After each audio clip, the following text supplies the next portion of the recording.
that's all of our Minka Masters in one place, just one by remote. So we'll play that first. Hello, everybody. Welcome to the Minka gathering. I'm really sorry I can't do it this year. This is my second time. And I really do feel sorry to miss it because I feel you are my community. I don't have so much to say about various projects we're all involved in. You know what we're doing. Instead, I thought I would just walk you around the house where I've lived for the last 40 years. Most people think that I have lived mostly here, but actually the last 40 years, my prime residence has been this little shrine in Kamioka called Yada Tenmangu. And I found this in 1977 when I came to work for Omoto. And the shrine was an active shrine, and still is, to Tenmangu, the god of scholarship and calligraphy, which of course has been my great interest since I was very young. And so I was very happy to find it. And where I live is not the shrine, of course, but the shrine keeper's house, which had been empty for a number of years. When I found it, it was in complete decay. There was no electricity, no running water. The doma floors were earthen. The roof was leaking. But I moved in, and over the years, have gradually fixed it up. The red leaves are just beginning to come out. So this is kind of a magic moment at Tenmangu. So here we walk through the gate, and as you can see, it's an active shrine. So we hear people every day come in and ringing the bells. Here's my walkway. We're not going to go inside the house today. I just wanted you to walk around it. But what this is, it's my little paradise, my secret hideaway where I actually can read books, get some of my writing done. At the foot of the garden, there's a small river. We get fireflies in June, and when you turn around, you see the living room.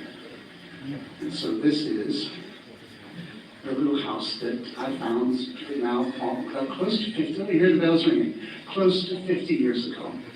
And I'm showing this because you've all found it.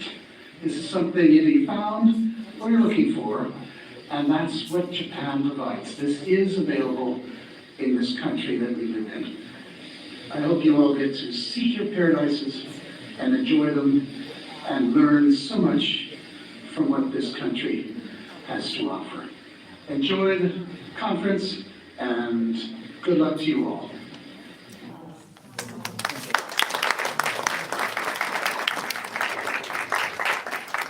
Toda-san will give a short summary in Japanese. これからジョージさんが短い日本語でご説明をします。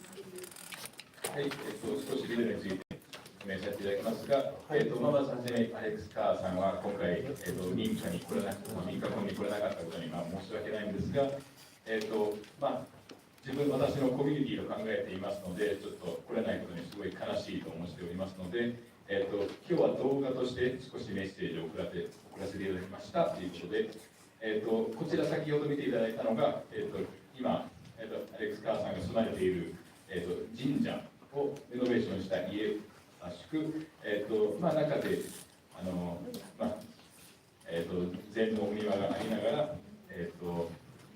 古い家の、楽しみながら、本を読んだり、次の本を書いたりと、とても平穏に暮らしているとのことですので、今回は来れなかったのですが、皆さんもこのようなことができるようにと、メッセージいただきました。ありがとうございます。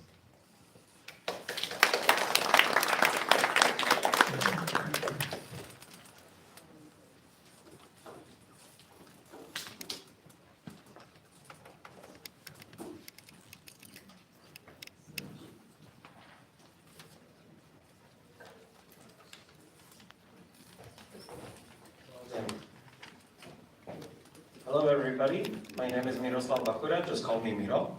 I'm an architect living here in Japan, and thanks to Kominka Summit and wonderful people around here, I was able to start learning about Minkas 4 years ago, and somehow I'll be moderating the talk today. So welcome everybody and thank you for coming. Are we doing live translations or we are just going in English? And then please let me introduce you our 4 guests for the final panelist session. We have Yoshihiro Takishita-san, we have Azby Brown, and then we have Haruo Nishio-san, and we have Yoshinobu Toda-san. All of these wonderful people have been working for most of their life regarding Kominkas, craftsmanship, researching it, renovating them, and building them. So I think they have a lot to tell us and teach us about what we could do. And I think it's going to be a very good chance for everybody to ask them plenty of questions to spur a very nice debate if possible. And I think I'm going to pass the baton on to somebody who would like to start.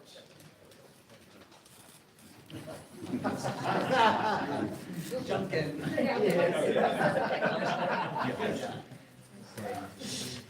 Once again, thank you for the introduction, and thanks everybody for attending and making MinkaCon to be this kind of wonderful gathering of people trying to do something that we all believe is important and beautiful. I guess one thing I'm struck by, and this sort of relates to, the book talks earlier, when I had a copy, it's the first edition of my book about temple carpentry, and then for me, I know it was published in 1988, and then Takishita was talking, 1988, like, that was a long time ago, right? And I'm thinking, it's almost 40 years ago, things have changed. And this is something I'm always struck by when I come to gatherings like this one. So many people now interested, now involved, now becoming extremely knowledgeable. Like Alex was saying, finding your little dream Minka, your dream house, putting in all of that sweat equity, learning from the house, learning from that wood, trying to understand where that fits in time and what your future is going to be. It's a beautiful process. It's a wonderfully human process. So some people, of course, have been doing this stuff even longer, 40 years is not such a long time, perhaps, compared to some people. But the key for me is how do we find ways to make sure that it continues, for centuries in the future. And Everett is around, maybe, or maybe he's not, but he pointed out something that an Indian dancer had said to him about culture, how it sometimes seems to have disappeared or the ground becomes dry, but it's still there and can reemerge somehow. And maybe that's kind of where we are now. We're sort of keeping it alive, keeping it potential, in the hopes that perhaps in some not too distant future, that we will see a great new flowering of this kind of ways of building, ways of living, and understanding that it's all connected. Today was also very interesting that rice growing was a common theme in so many people's discussions, right? And this importance of the fact that these are rural structures in a rural environment, in an agricultural environment, supporting agriculture, supporting agricultural families, agricultural communities. So this is all connected, certainly connected to forestry, certainly connected to the health of the rivers, certainly connected to the wildlife. So it's a beautiful thing that I think everybody's trying to do here, and I feel all I can do is be a cheerleader and maybe occasionally provide some good advice or some bad advice maybe. But I'm glad to be here, and I hope we all learn from each other.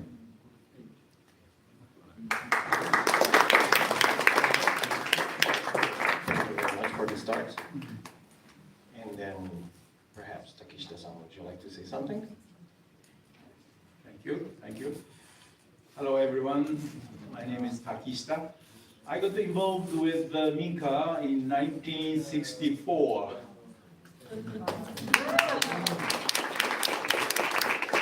Thank you. I was young, I was still a student. The reason why I got involved with Minka restoration is that I heard the news that near my hometown, which is Gifu, the village, whole village was about to be flooded because of water reservoir. The hydrofoil electric power station was about to be built. In those days, it was very necessary for Japan to get the electricity. Well, it was my surprise. Near my hometown is a village which is supposed to be descendant of Heike family. You know, Heike lost the war in 1185, and they escaped deep into the mountains. And they led a quiet life in this village. And I didn't know the existence of this village, but I learned the village, the whole village, is historically very important, was about to be flooded. And so I was a student at Waseda. I was what, 18, 19 years old. My parents and my foster father, the whole family took a ride to pay a visit to this unknown village. There were about 11 houses. We wanted to see the oldest house, which was 400 years old, the villagers said. Well, okay, let's take a look at it. So the first house we went in was 400 years old, Minka. We got kind of disappointed. It was really not so attractive, not so appealing. So we said, how about the less old houses? They said, come to the village chief's house. Okay, so we went to village chief's house, which is only 300 years old. Well, it was amazing, amazing. As we was talking, it's like you know, those cross beams are like weaving, and they are curved, and using a natural, you know, trees, taken nearby forest, and all this is really fascinating. But the first impression I got as I entered the house was the smell of farmers having lived there for ages, for centuries, and very peaceful and very kind of healthy and warm smell I got. And then I stepped into the house and I saw these cross beams with a high ceiling, and I was thrilled. And is this going to be torn down and disappear from the earth? No, no way. So we said, let's save this. We got it, because 1 month later they were supposed to tear it down so that they can get the money from the power station. Compensation as a compensation. So that's how I got involved, but I was a student. My foster father was a journalist. There are many some journalists here. Limited money, but in those days, it was very inexpensive to build a house. New house was more expensive than moving an old house. Incredible. Now it's reversed. If you move an old house and make it livable at the new site, it probably costs, here's the expert, maybe 2-3 times more than building a new house. By the way, so we were lucky to get this house, but we didn't have land. That's a problem. I was living in have you been to Kamakura? Yeah. Kamakura is important in the Japanese history because this is the starting point, the town where samurai society started, which lasted 7 centuries until 1868, until Meiji Restoration. But the Kamakura was the place where samurai started. And it related with me to Heike family, who lost the war and hid themselves in deep country. And this house the loser, the Heike, came to Kamakura. And actually, Kamakura is the winner, the Genji capital.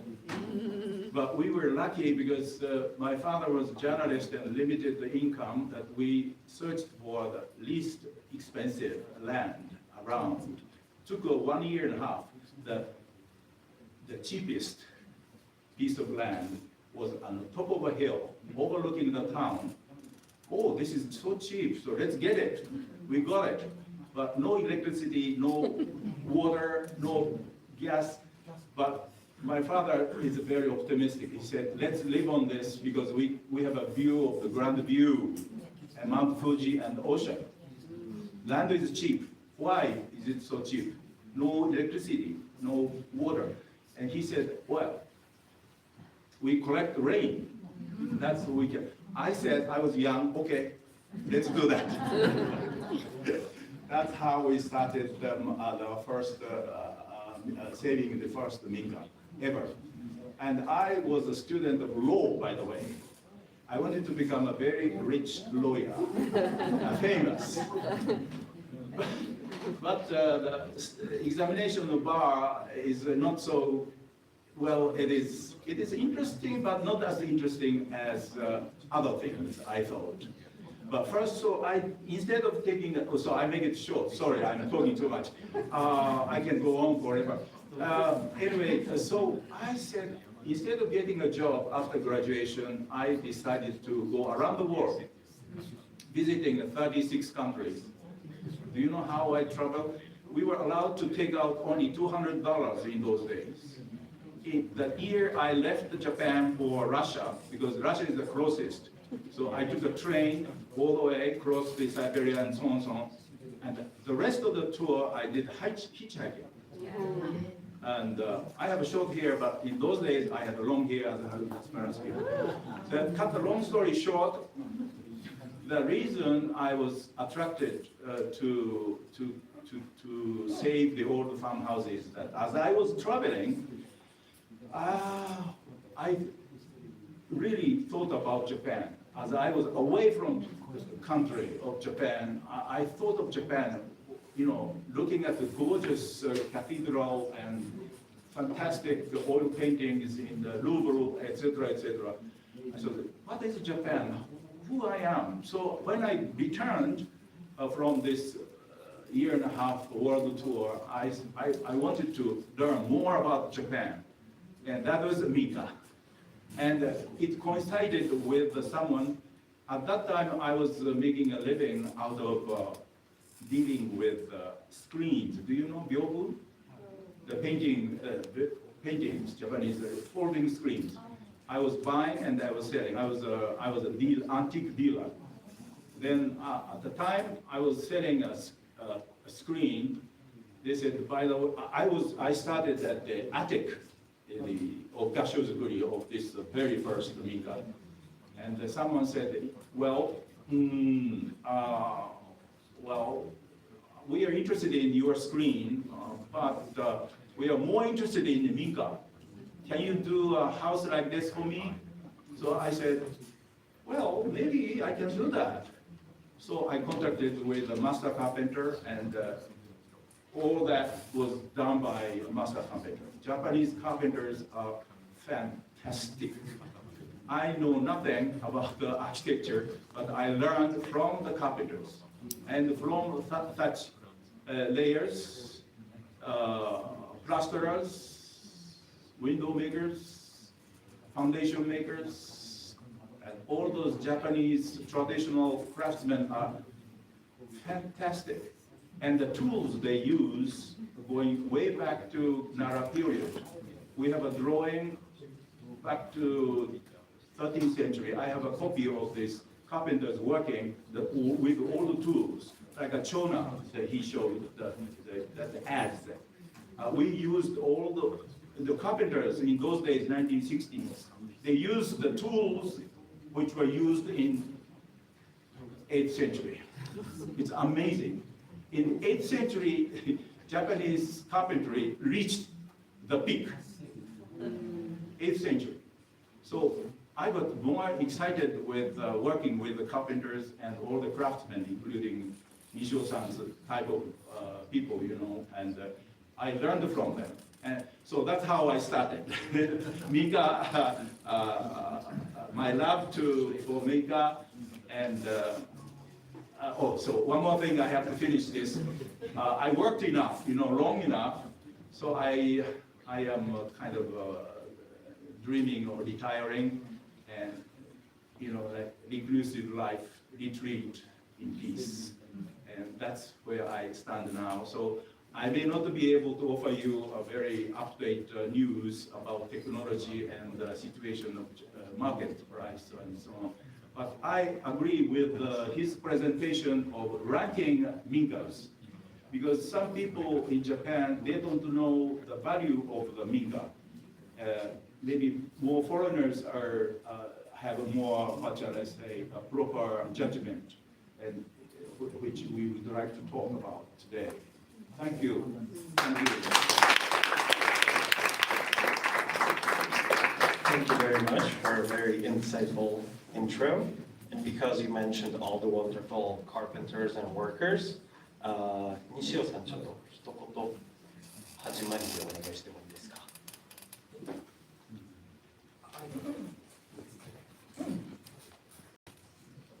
Hello everyone. My name is Haruo Nishio. I am Japanese thatcher for 30 years.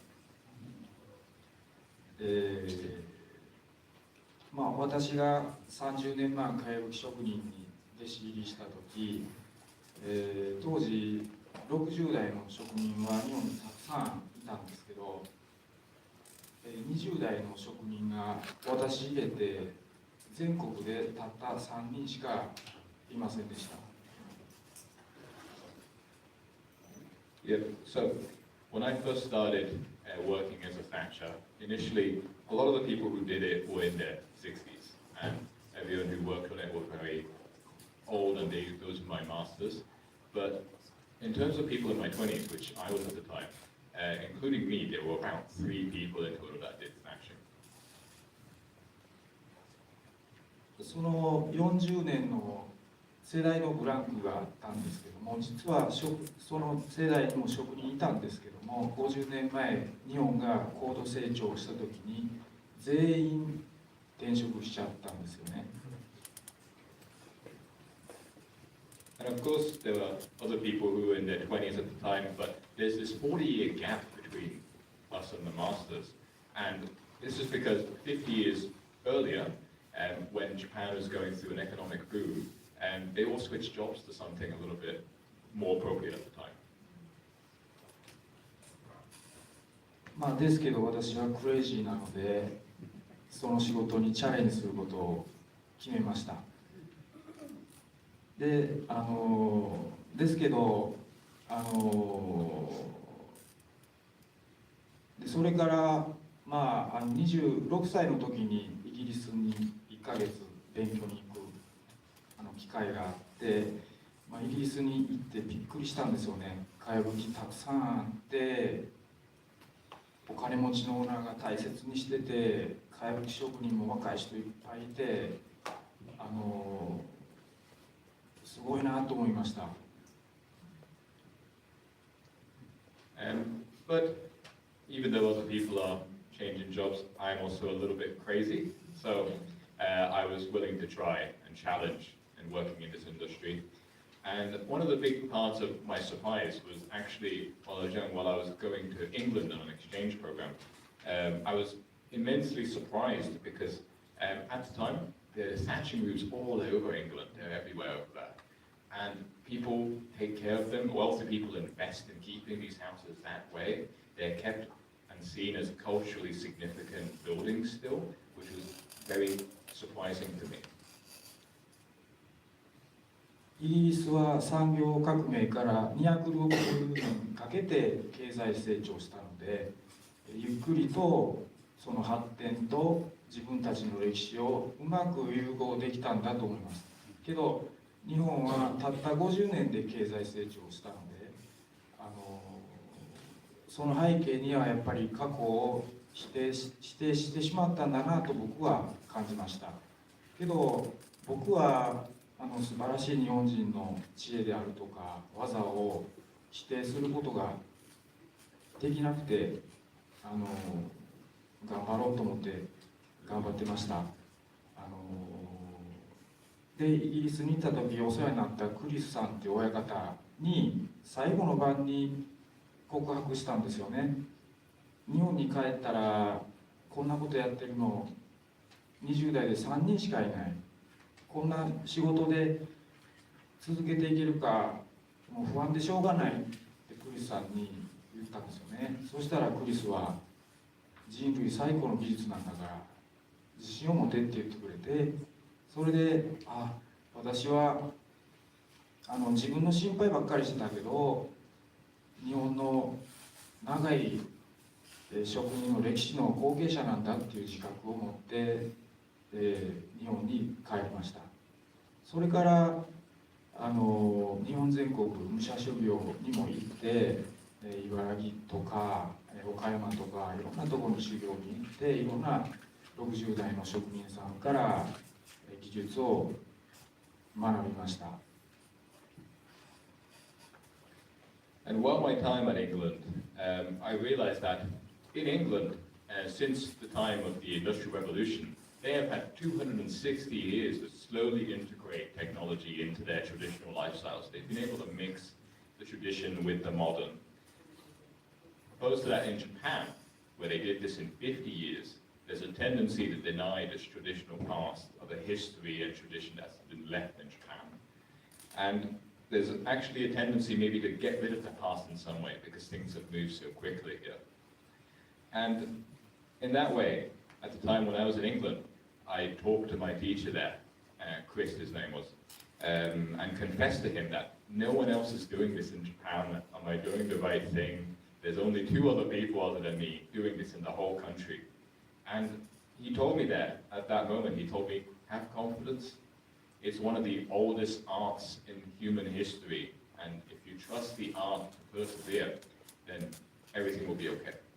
And that really made me acknowledge that I am one of the descendants of the many, many ancestors that have passed this history down generations. And after that, I came back to Japan, went around Japan, learning from these people in their 60s, the professionals, and in an attempt to try and make sure I have a strong foundation about thatching, and so I can pass it on too. それから頑張ってたんですけど、28歳の時に不安に押しつぶされてとうとううつ病になってしまって、もう2ヶ月寝たきりになってしまって、もう仕事もできなくなって、もう結婚もして子供も生まれてたんですよね。でその時にもう寝たきりの私に妻が耳元でささやいたんですよね。あなた貯金が底をつきました。でとうとう私無一文になって、あの時の恐怖っていうのはもう一生忘れられないんです。But after I turned 28, I fell into a deep depression because of losing direction in how to approach this art. And for 2 months, I was stuck at my home. I couldn't leave the house, sleeping in, couldn't leave the bed. And this was me, married with kids at the time. And after a few months, my wife came to me and whispered to me that we don't have any more money. So that really shook me, and it really showed us the sort of situation that we're really going through right now.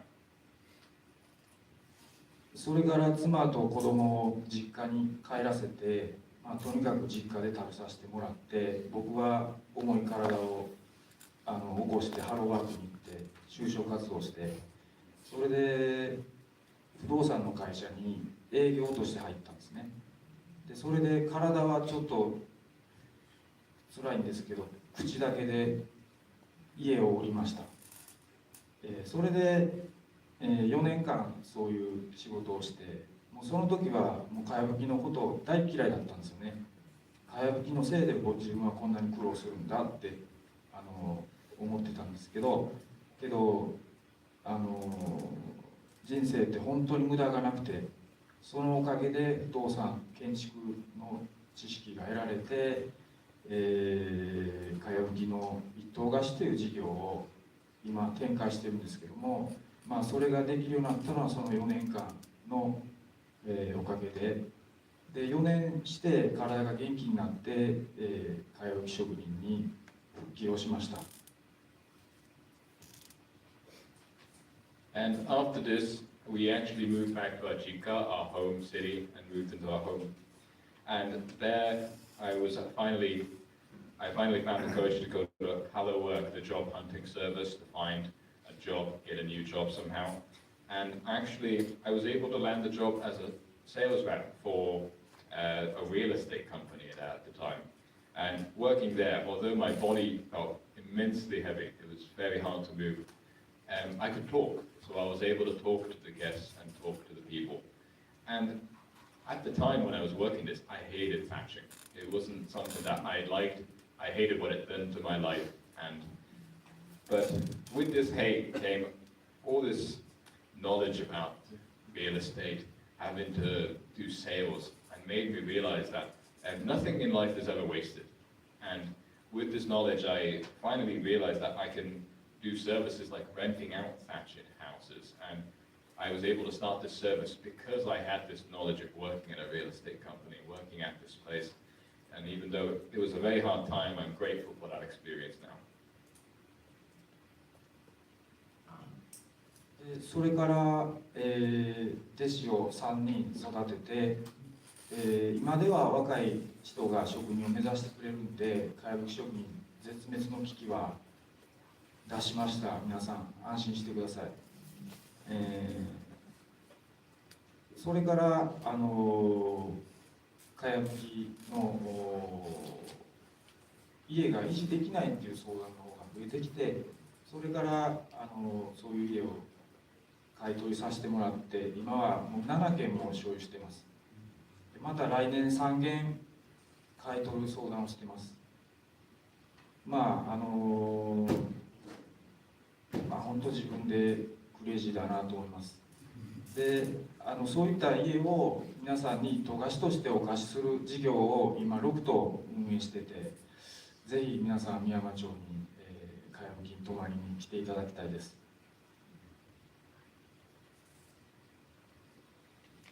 And through this experience, I finally returned to become a thatcher. And now, since then, I've been able to train 3 apprentices. And so I think the shortage of thatching and the dangers of not passing this have passed. I think I've been able to help immensely with that. And so I say, don't worry about it. With that though, I've been able to buy thatched homes. I've been buying thatched homes, people who are not able to maintain them maybe, or just are not interested in them. And even now, I'm actually in discussion about 7 homes, about what they can do with it, or maybe I can buy it from them. And this whole experience has been crazy. I almost feel like I'm crazy. But even now, we have a loft set up actually. It's sort of like a guest house loft set up in Miyama. So if anyone wants to go and stay in one of them, please go. 30年間とても寂しい思いをしました。日本人っていうのは本当無関心なんで、けど皆さんに出会えて本当に嬉しいです。仲間ができて皆さんのことを本当に家族みたいに感じます。それを皆さんにはお伝えしたいです。And after these 30 years of loneliness in a way, I also found that Japanese people are quite cold. They don't really care about certain things. But I'm very happy now because I found this community with all of you and everyone here. I found that there are people who share the same sentiment as me, and I consider all of you a family, which is what I wanted to tell everyone today. インスタグラムで発信もしてますけど、フォロワーの、96% は外国人の方です。相変わらずそういう状況、残念なんだけど、これからも世界中の人に、日日本の素晴らしさを伝えて、また僕はそういう公民館を買うっていう経験やノウハウも知ってるし、あと田舎のコミュニティですね、日本の村とどうやって付き合ったらいいかっていうことも知ってるんで、今そういうことを、書籍に、ちょっとずつ書いていますので、いずれ、本として皆さんの役に立てたらいいなというふうに思っています。And now I actually use Instagram to try and reach more people. But even with this, 96% of people who are following me or looking at my posts are outside of Japan, foreigners. And although this is very sad because Japanese people are not interested at all in this, I'm very happy that through this I'm able to see that buying kominkas, managing them, these are knowledge that I can use to help other people. These are skills that everyone needs, not even just managing or rebuilding a kominka, but dealing with the community there, what kind of community should be there to help you. And so with this knowledge, I'm actually working on some literature. I'm actually working on a book, and someday maybe I can publish this work. ありがとうございました。Thank you.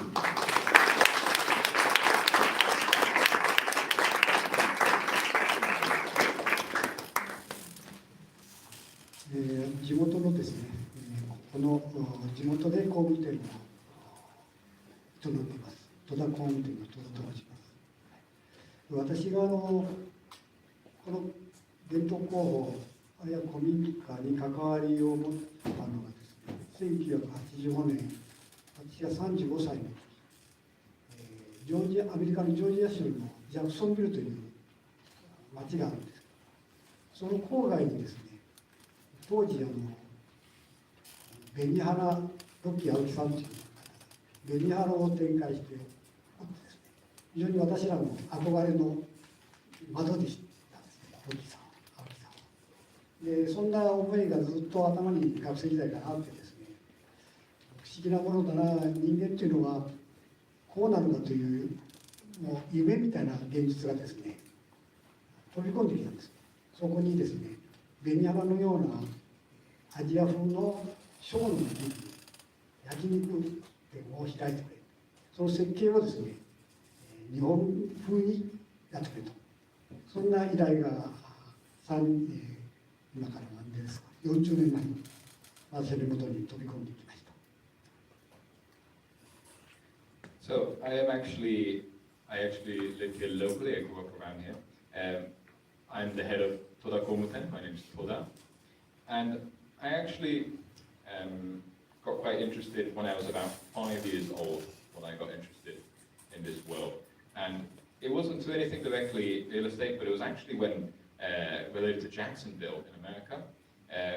When going there, they actually had a restaurant, Benihana, and there, Takishita, who was running the place, I got really interested in how Japan, a show is presented like that outside of Japan in America, and it was really fascinating having to see Japan getting exported somewhere like this and having people do a show and represent the country in this way.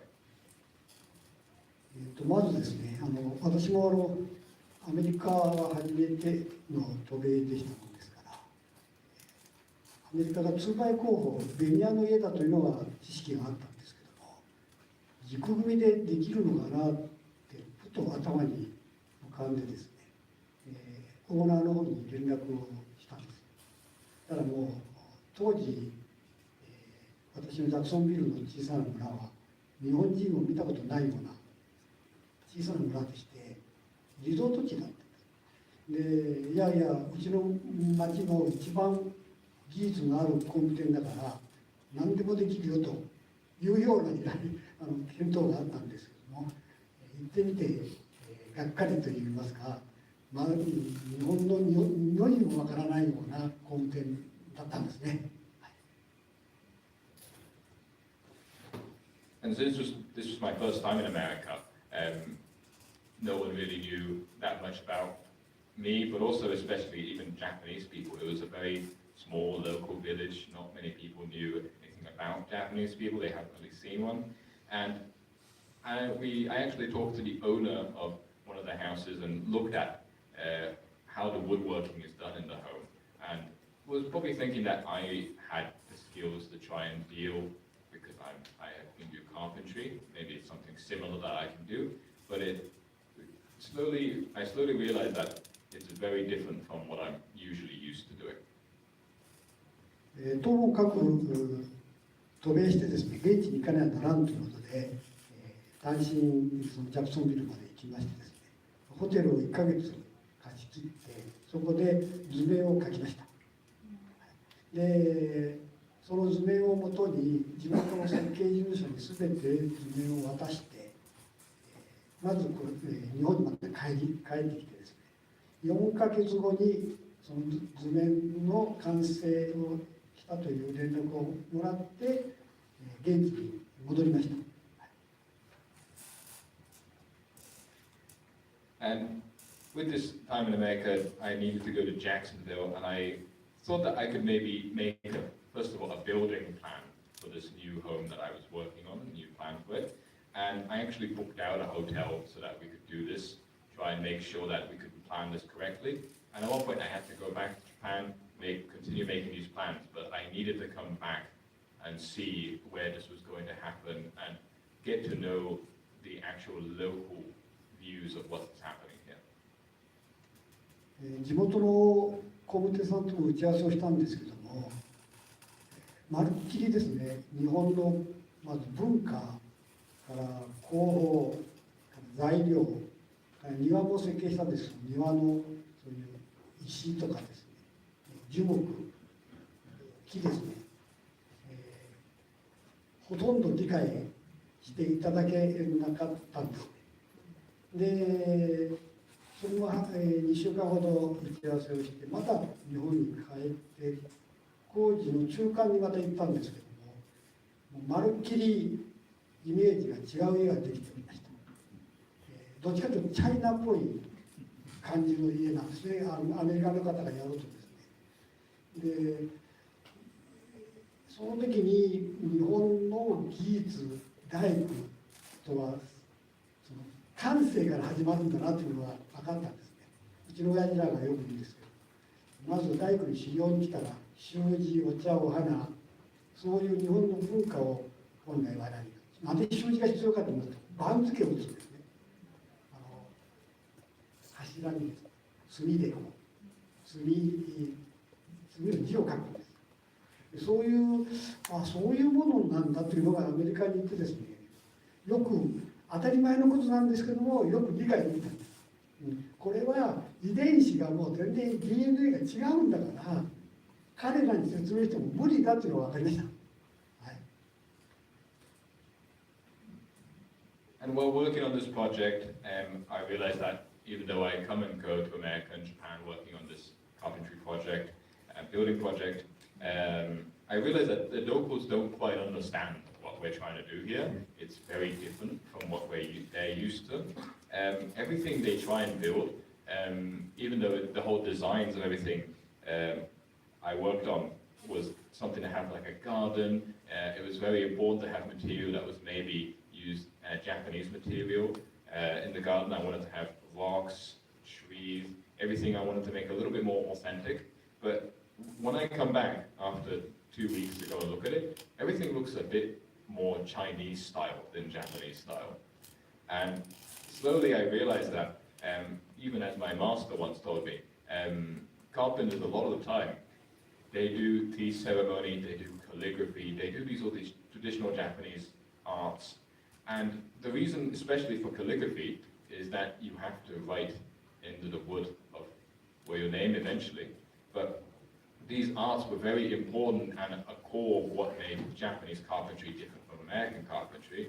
And obviously they were not something that I could immediately explain to someone. I don't think it was something that I can explain and they would understand. So instead of doing that, I just focused on trying to make sure that everything else was going well. Because I realized that the DNA of what we're doing, even in just carpentry, is very, very different. ともかく完成はしました。聞きましたけども、日本のオーナーですから、ちょっとお前に頼んだろうが、こういう家じゃないんだよっていう批判はあったんですけども、彼もアメリカに大勢友人もいますから、こんなもんだろうということで、この工事のプロジェクトが終わったんです。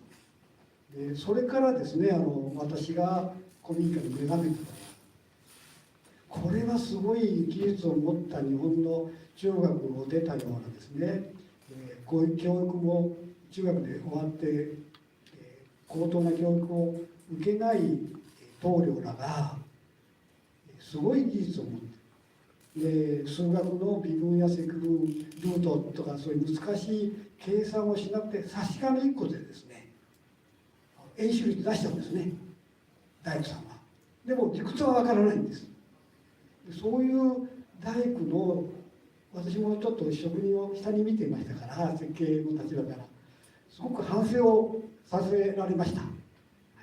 それから今ここに井上さんがいるかな、帰られたかな、うちの代表のですね再生協会という組織があるんですけども、そこに入って全国の職人さんと触れ合う場所を作ることができて今に至ってですね、きっかけはそこで、そこにあります。アメリカからいただいたことが今の私の古民家の没頭する原因になったと。アメリカは非常に感謝しております。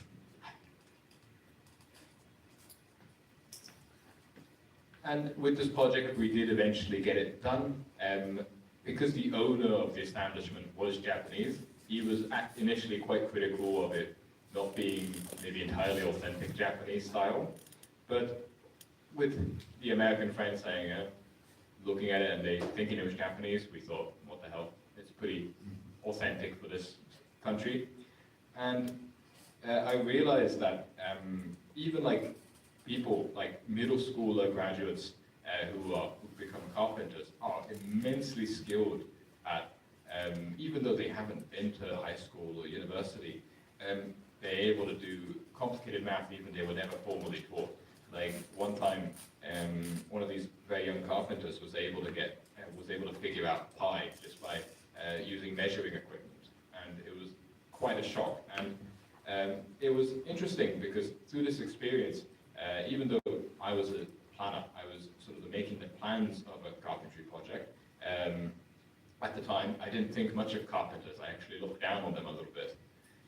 But with this, I gained immense respect for these people, and since then we've started projects. Someone from the head of the Renovation Society was here earlier, maybe.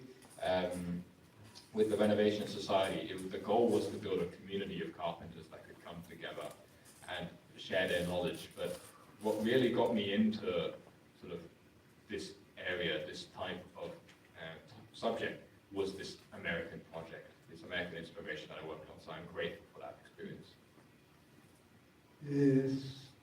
それからですね、日本すごく景気が良かったんです、その頃。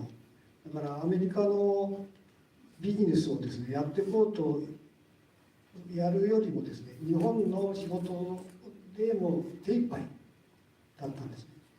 それから、私が30、40、20年、ごめんなさい、今から6年ほど前にですね、頭の中にうっすらとアメリカのことがあったんですけども、ここにおる、アンドリアと旦那様がですね、突然私の事務所に訪れてで古民家のどこかにアメリカに持っていきたいと。それがですね、私の潜在的にずっとうずもれたものが、アンドリアと旦那様が、庭さんがですね、私の胸の下にずっとうずもれてた潜在意識を引きずり出してくださる。そこから再び火がつき始めたんですね。アメリカという、夢の世界が始まりまして、でこれで奈良とアメリカに持っていっております。クリスさんのご紹介、クリスさんの関係のジャマイカにも新潟の、民家を持ってナファミエルという、今日ここにナファミエルどこにいるかな、そう、サベル、彼が新潟まで来てくれたら、大きな合唱の作りも、あれを彼とうちの職人とみんなで解体して、クリスさんの元まで送り届けたり、いろんなことがですね、3年4年の間にすごく急激に出来上がり、思ったところがいいですね。思ったのは、アメリカにも古民家のファンがいくらでもおる。日本には空き家が山ほどある。それをつないでくれる方がいない。マッチングさせてくださる方がいない。この方が現れると、3年4年の間に7、8と出ていくんですね。だから今後、第2のアンドレア・ミワさんが現れるとですね、各地にすごい波及効果が。問題はマッチング者です。彼らがいないとこれダメなんですね。And for a long time, while working on this American project, after that, for a long time, the economy was very good in Japan. So we were too busy working on Japanese projects a lot of the time. At the time, there weren't many projects going on in America, but it was also just better business to do it in Japan. But I always remembered America, and it was something that really stayed with me for a long time. And until about 6 years ago, where although my feelings for America, the projects abroad were pushed down, Andrea and her husband came to my office and asked me about the possibility of bringing one of these Kominkas to America.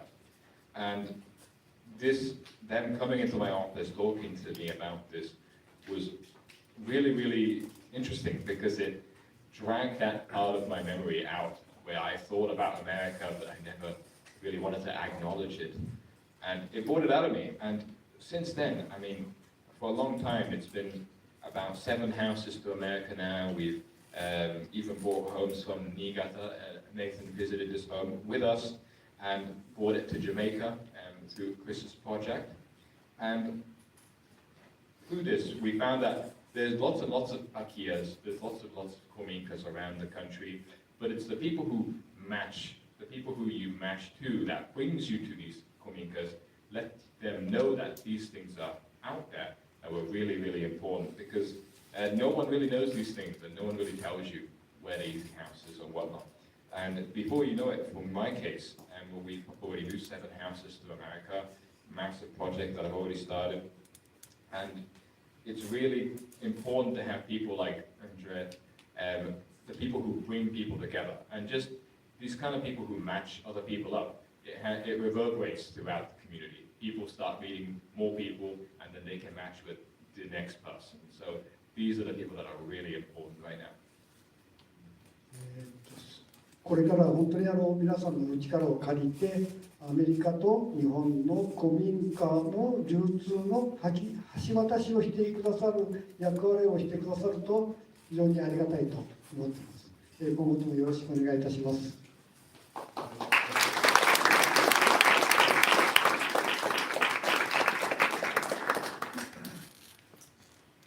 So, what I would like to ask from everyone is your help. I would like to ask for your support in this goal and this vision between bridging these communities of America and Japan together, this international community.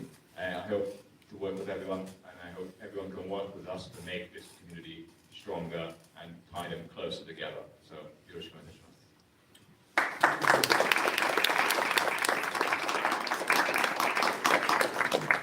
Thank you very much. There's so many questions that this could go for an infinite long time, but I think I would like to get to a certain point, and I would like to ask Takishita-san a question. When you were young, long-haired, hitchhiking and backpacking in Europe, going around all those huge cathedrals that were built 600-700 years ago and took hundreds of years to be finished, what made you realize, or why, when you were struggling with your identity, that for me, for Japan, it is actually a Kominka? Well. The answer had to be had to wait for quite some time. I didn't get to the answer. Actually, it took a long time. But cut the long story short, I slowly discovered the difference between the Western culture and Oriental culture, well, Asian culture. One of them is, of course, as you know, we are proud of wooden architecture, the culture of wood. Whereas in Europe or the West, it's stone, bricks. That's a difference. It's quite a common thing, but for me, it was very, it was my personal discovery for me. Yeah? Second thing is, of course, as you come into the house, we take off our shoes, whereas in the West, they don't. That's, I noticed. I'm so clever, I noticed. So, third thing is probably, well, things like, there's an odd number in Japan is very precious, whereas in the West, in Europe, even number is very important, right? That's a difference. Then it took me some time, didn't come to the conclusion, but as I dismantled many Minkas and moving them to a new site and make them livable again and repeating, and then I was thinking the difference between the Western civilization and Asian civilization all the time. As Nishio-san said, of course, Industrial Revolution took place in England and it took a long time to come to Japan, but I think it started in 1960s. Of course, the Meiji Restoration was the point where we changed the social system and the political system is totally changed. However, in daily life, ordinary people, we call shomin, min. The Minka's min is ordinary people, not the samurai, not the aristocrats, not a priest, ordinary people. For them, even from my personal experience, in the village where I was born, it was like almost like Edo period in the mountainside of Gifu. Hardly saw automobiles. Well, anyway, you can imagine, what the Edo period was like. Although we had electricity, just one bulb in the house, in the whole house, one bulb. Anyway,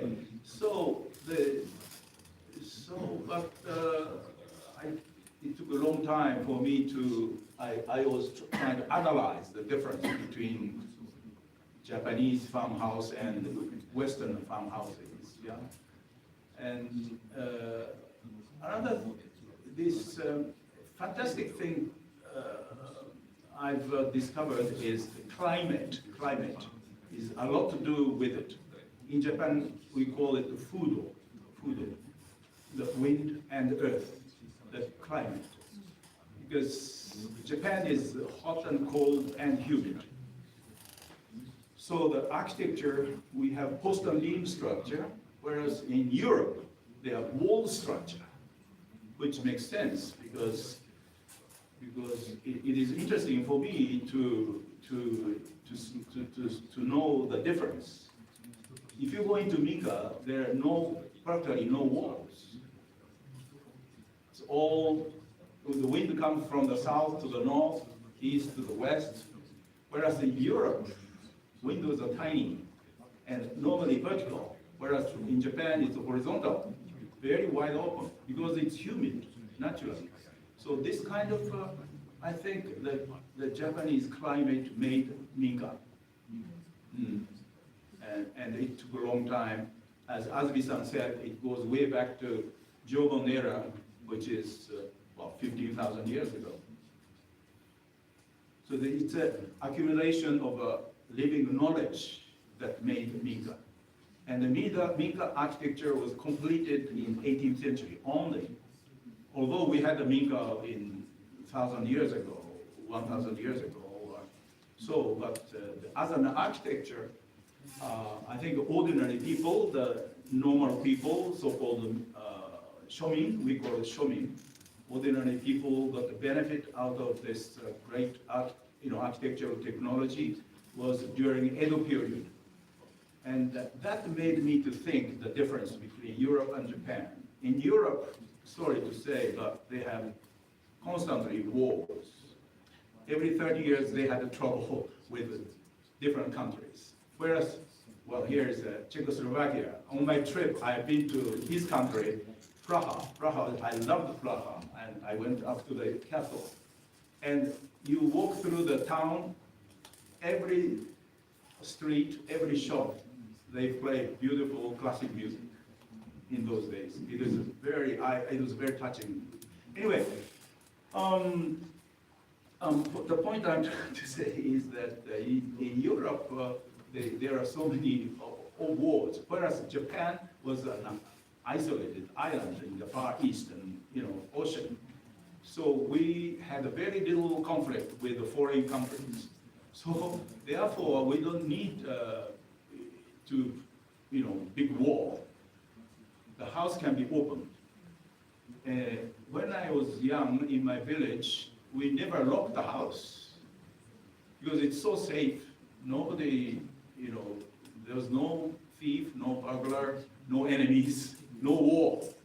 The point I'm trying to say is the most peaceful time was Edo period, from 1600 to 1868, during which, that is about 270 years of peaceful time, not a single war took place. So the ordinary people they can afford, they were able to build their own houses because of peaceful time, because they were able to accumulate some kind of little wealth to hire carpenter or thatcher. So that the Minka is the product of the peaceful era of Japan or the world, I think. So it is very important when you step into the Japanese Minka, you feel something different from other houses. That is because it is handmade, as we often said, handmade. It is the spirit of those people who got the benefit out of peaceful time. Their spirit is there. And they were the top runners of, nowadays we call SDGs, self-sustainable society. So the best time is 18th century. 17th century, we had a 1.5 centuries, conflict among us, we call it Sengoku Jidai. But after that, by 18th century, Japan reached a point where ordinary people can afford reasonable, durable, and long-lasting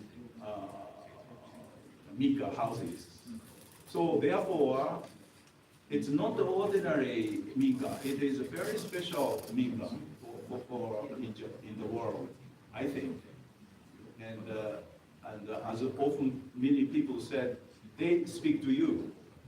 And when you are dismantling in the future a old Minka, you should listen to the history, what the house has to say. I almost cried.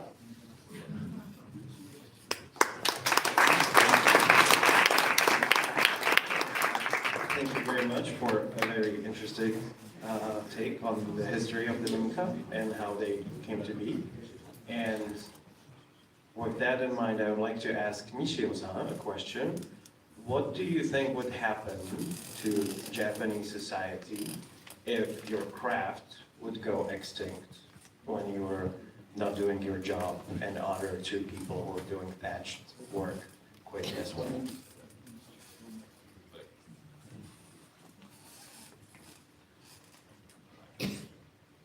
このような、石尾さんがやるような、専門技術っていうのが、将来受け継がれなかった場合、日本にどういう影響を与える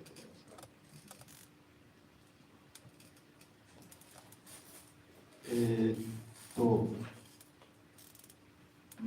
ますか？そういう高度経済成長を短期間に行ったことで、その歪みに気がついているのがアメリカの人だと思うんですね。でそういう方々が古民家に興味を何かこう魅力を感じるっていう現象が今起きていると思います。っていうのがアメリカは20年日本より先輩、経済成長の先輩なので、そういうふうになってるのかな。だから日本人も20年後同じようにちょっとこの日本おかしいんじゃないかって気がつくと僕は思います。けどその原因はわからない。けどいろんな要素があるけど、やっぱり自分たちの歴史を捨ててしまったっていうことがやっぱり原因なんだけど、日本人はそれになかなか気づけないと思います。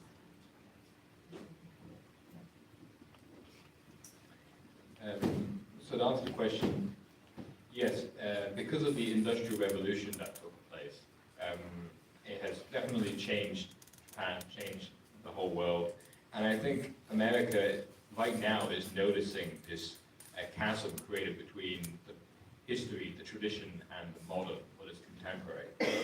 And I think these are the people who have noticed, and these are the people who we meet most often of this divide.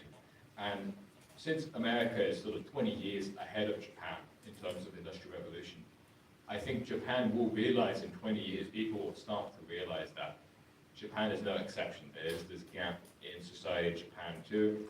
And hopefully people will realize in 20 years, but for right now, Japanese people don't seem to be getting the hint, they don't seem to be noticing, or maybe they notice but they do not care enough about it right now. 私に対する、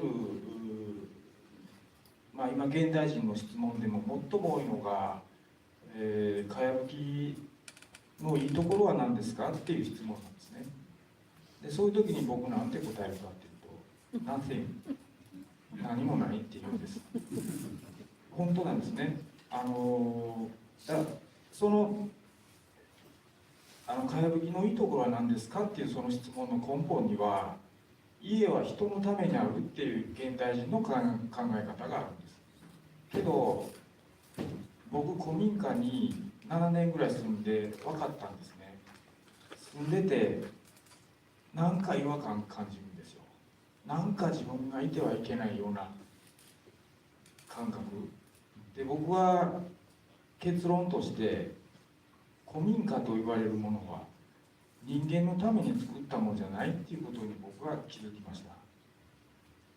そしたら何のためかっていうと、いろんな意味があると思うんですけど、そこを皆さんで見つけてほしいです。それぞれの答えがあると思います。One of the many questions that I get asked by people nowadays is, what's the point of thatching? Is there any benefit to it? And all I can say is there's nothing. There is no point to it. But you realize that people nowadays view that a house is for a person. This is the view that everyone holds. It has to bring some kind of benefit to you as a person. And for a long time, something always bothered me about this, and working in these projects, living in these homes, and visiting them too. I came to realize that Minkas are not just for people. They are not for people to just benefit from. But it should be something that you find what it means. What does the Kominka mean for you? What is the point of it? It's something that you should find, but don't always assume the house is just for the person. 昔はかやぶきをどうやって作ったかっていうと、村の人々で、資材とか、労力を出して、それをみんなで貸し借りしてたんですよね。それは各家庭の台帳で管理された、ブロックチェーンシステムなんですよ。何百年も前に日本人はアナログ版のブロックチェーンシステムを開発して、みんなで平等に豊かになろうってやったんですね。ですのでミヤマには500件かやぶきがありますけども、サイズがほとんどみんな一緒なんですよ。でそういう素晴らしい僕は考え方だと思うし、機械も石油もお金も使わずにそれだけのものを日本人は作ったんですよ。僕はすごいと思うし、そういう考え方が今の経済が進んでいって人種差別だ、経済格差だ、貧富の差、そういったいろんな問題にぶち当たった時に人類に必要になってくると僕は思ってます。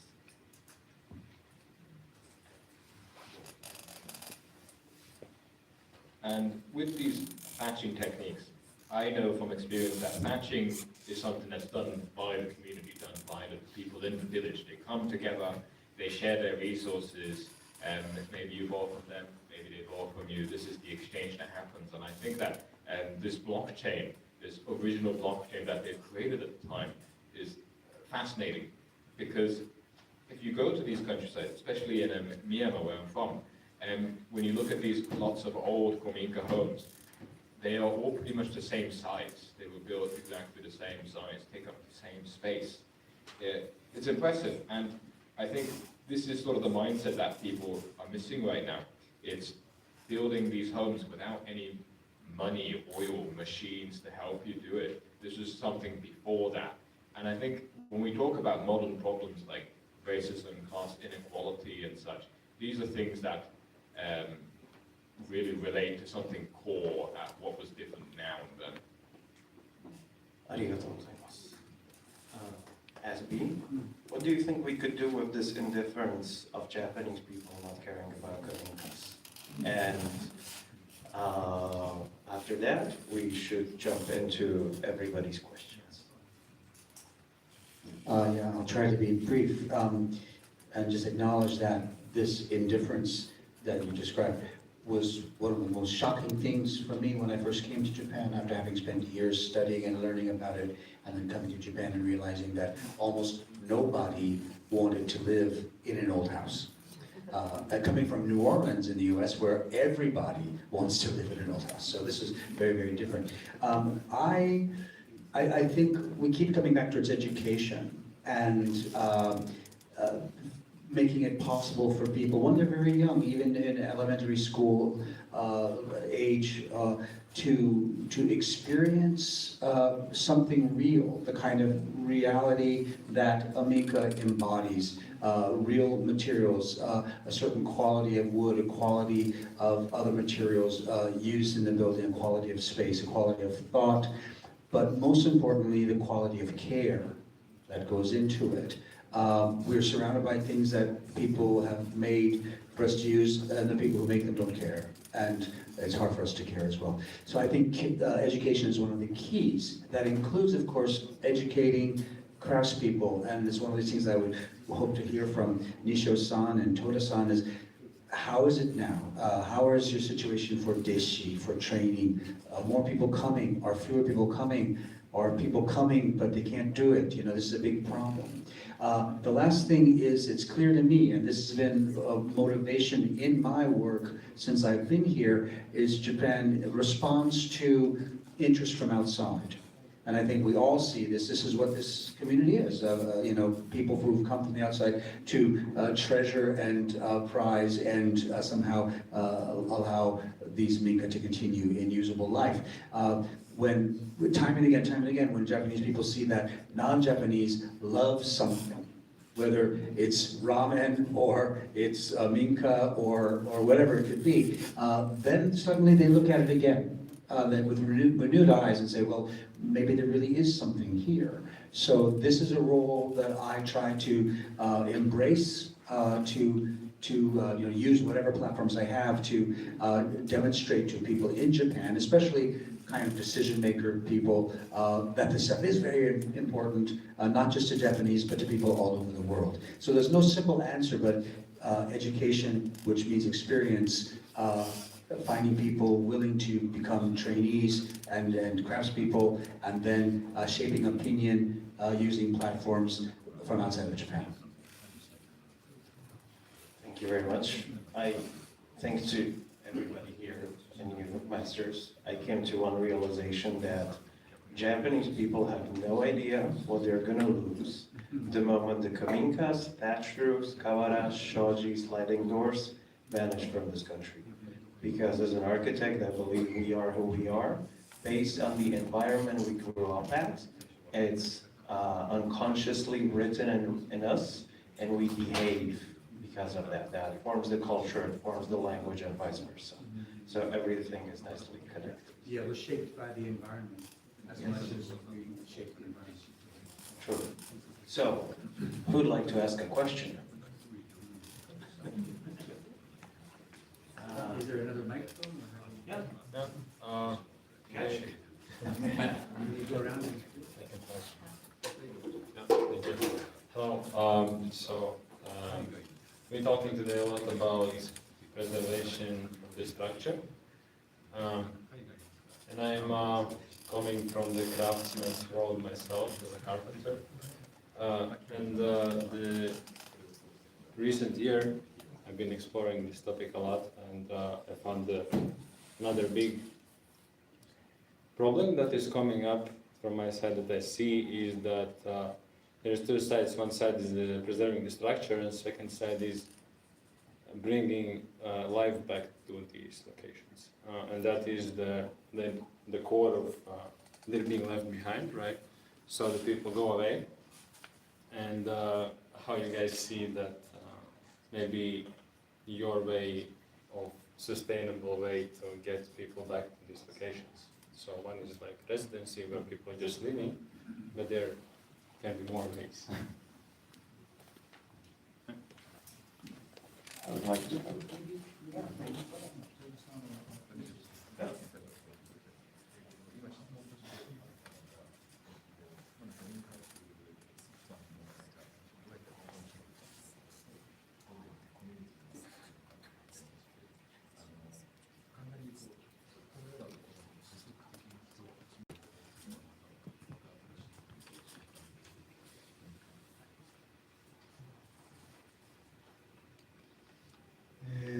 ですね、私ども西尾さんと同じようにですね、昨日、おとついでしたかね、うちの宿泊施設ご案内したと、小さな空き家をですね、いただいて、そこは小さな集落、15、6軒の集落で、何の観光資源もないところなんですけども、それをうまくリフォームしてですね、そのリフォームした家を地域の方に管理してもらいます。地域のお金が入るように。で、それを行政もバックアップして、そういうコミュニティが新しいその空き家を拠点にして、いろんな人が出入りすることによって、お年寄りが朝ちょっと便宜をさしてみるとかですね。いや、本当にそうなんです。誰も来ないから女性、朝起きたままの状態。人が来るとなると彼ら掃除をしたりですね、彼女が。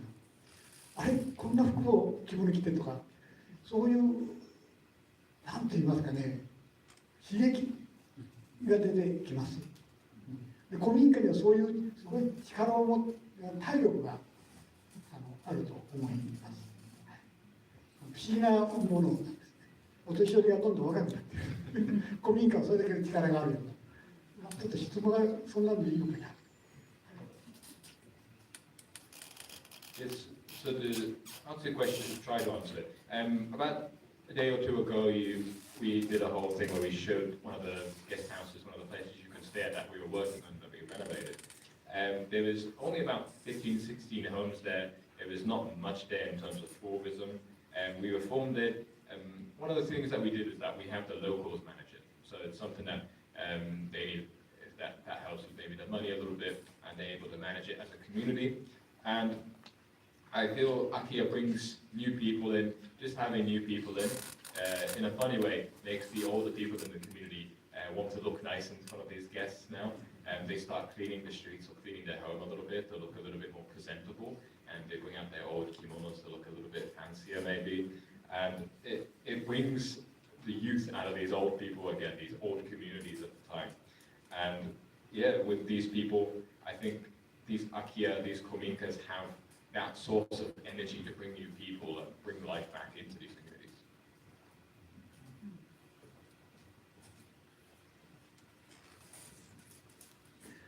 I have a question that I would like maybe Nishio-san and Toda-san to comment on. I come from America and I have a very strong connection to Japan. I restarted my life here, and what they said really resonates with me. My first house is a Edo period Kominka with a thatched roof.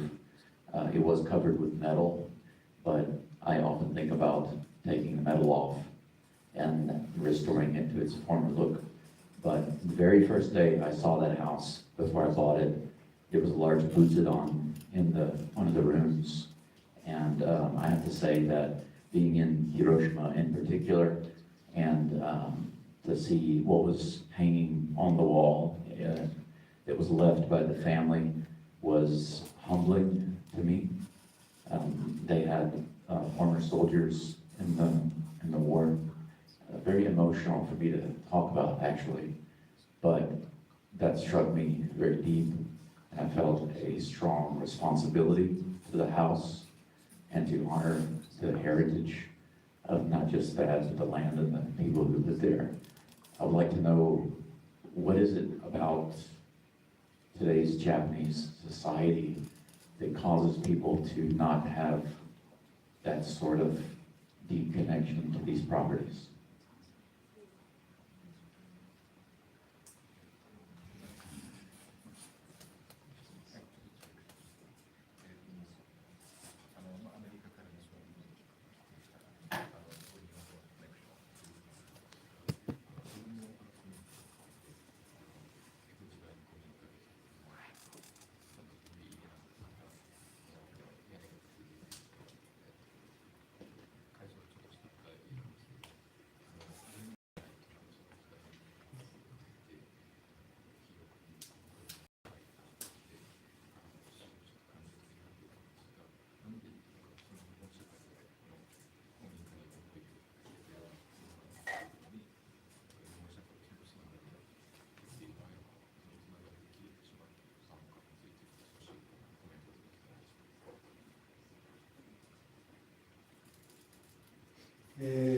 日本の民家はですね、住む人のが最優先じゃないんです。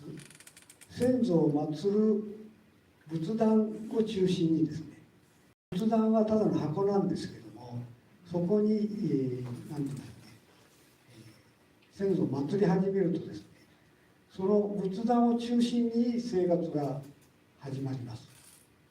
ただ戦後ですね、アメリカ的な教育を受けながら、その機能的でない、そういうものが全て教育もそうなんですけども、要は敗戦国なんですね、要するに。それはつくづく感じます。建築基準法もですね、全てアメリカのスタイルな地方の法律はないんです。北海道から沖縄までみんな一緒なんです。雪が降っても風が吹いても雪が降らなくても同じ法律なんです。そういうものがですね、日本の文化を戦後教育を入れて崩しちゃったと思うんです。で昔は、例えば日本でいうと敷ってありますね。敷を踏むと怒られたんです。玄関の敷言ったらこれはもう最悪、それはまたいでいけないから、それは主人なんですね。とかそういう教育が各親子の間であったんです。学校じゃなくて。でそういうものがやっぱ敗戦とともに、なんか私は亡くなって、私は25年生まれですから、1950年生まれですから、戦後5年後の生まれたんです。まだあったんです、その頃は。そういうものがなくなってくることによって、先ほどの質問のように空間がなんかこうおかしくなってそんな感じなんです。So with the Minkas, I believe that Minkas are for actually your ancestors in a way. The house is arranged around the Butsudan, where your family's pictures are placed. It's in respect to that where your day starts, your day ends. And because Japan, after World War II, everything changed and laws were imported from America to Japan and everything was changed. There was no consideration of whether your house is in a place where it's hot, it's cold, it snows, it floods. All the laws, these housing regulations, all apply throughout Japan without any care about where they actually lived or the local conditions. And that changed everything. The laws all became the same. For example, when you came into a Kominka home, even at the time when I was born in 1950, right after the war ended, there was still a culture of not standing on the shiki, the entrance wood beam at the front of the door. If you stand on it, it's not good, it's bad luck, but you have to always walk over it. But this was something that was much more common back then, and we talked with our families about these traditions and these things that we believe in, but now things have changed. Maybe not as much anymore. People don't know this now. Thank you very much. I think we're a little bit running out of time, but one more question.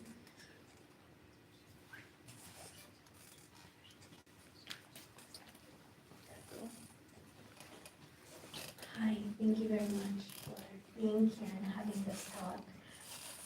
I'm currently finishing a book named The Unknown Craftsman, and it's about Japanese craftsmanship and what Yanagi Soetsu did for Japanese crafts, for everyday crafts. And being here, this is my first time I'm attending. I keep going back to that book. Is there a figure who can truly change Japanese opinion about the way people live and use these old homes? Is that at all a possibility?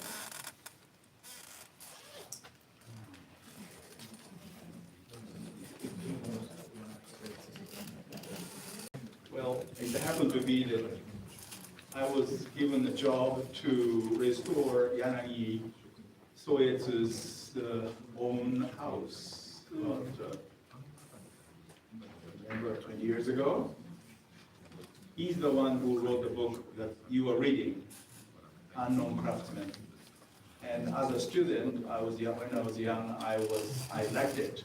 Because Minka was built by nobody. We don't know the name of architect.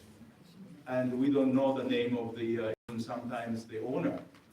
But they left beautiful houses, beautiful, not all of them, but many good Minkas. They were all built by unknown craftsmen. Therefore, what he said in his book, very encouraging, yes. I think the Japanese lost their confidence in judging the value of art or crafts after the war.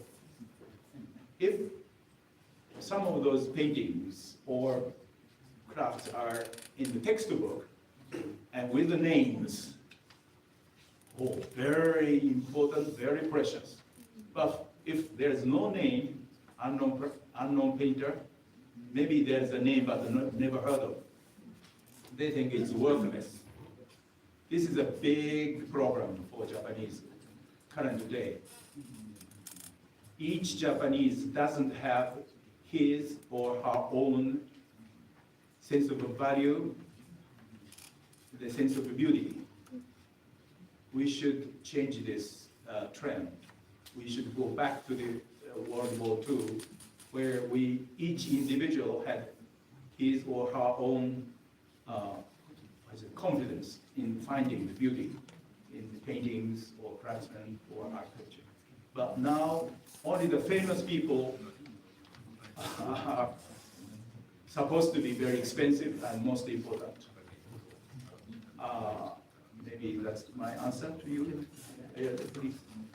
Maybe I'll add, if you're wondering what it might take for somebody to emerge to have the kind of impact that Yanagi Soetsu did in helping change how people perceive the value of these things. I don't know about any kind of big leader or big person emerging, but leadership is crucial. Many leaders in little local towns taking it on themselves to do a project, to show other people how important and beautiful it can be, We've seen this in many cases of, throughout Japan, rural areas where one person just played an important role in helping the town find new owners for its machiya, for its minka, finding new people to come in to do new businesses, new economic activity, maybe new agriculture. It doesn't take a lot, but it does take leadership, and a certain kind of leadership and persistence. And as we were talking, one thing we keeps repeating since yesterday is it's taking a generation. Like, I was very happy that my former student, Yamada-san, who I taught, some 30 years ago, now is playing a major role in the movement to restore machiya in Kanazawa City. So it takes a generation, and we don't have that much time, we think, but when you think, yes, it's on the one hand, the houses are for your ancestors, on the other hand, they're for our descendants. So if we see ourselves as that pivot point connecting those generations across time, then we should realize we do have patience.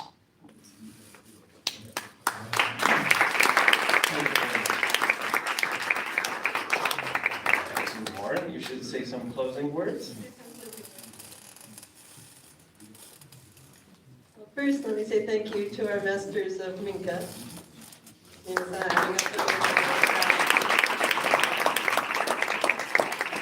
It's a great way to end, and I feel like there's a whole other conversation that needs to happen, so I'll pick it up soon. I want to thank all of you who stayed till the bitter end, so thank you very much. And thank you for coming all this way. It was probably quite a schlep for a lot of you, so I appreciate that. So give yourselves a round of applause. A couple housekeeping things. Apparently things have been turned into the lost and found, so if anybody has lost anything, it's downstairs.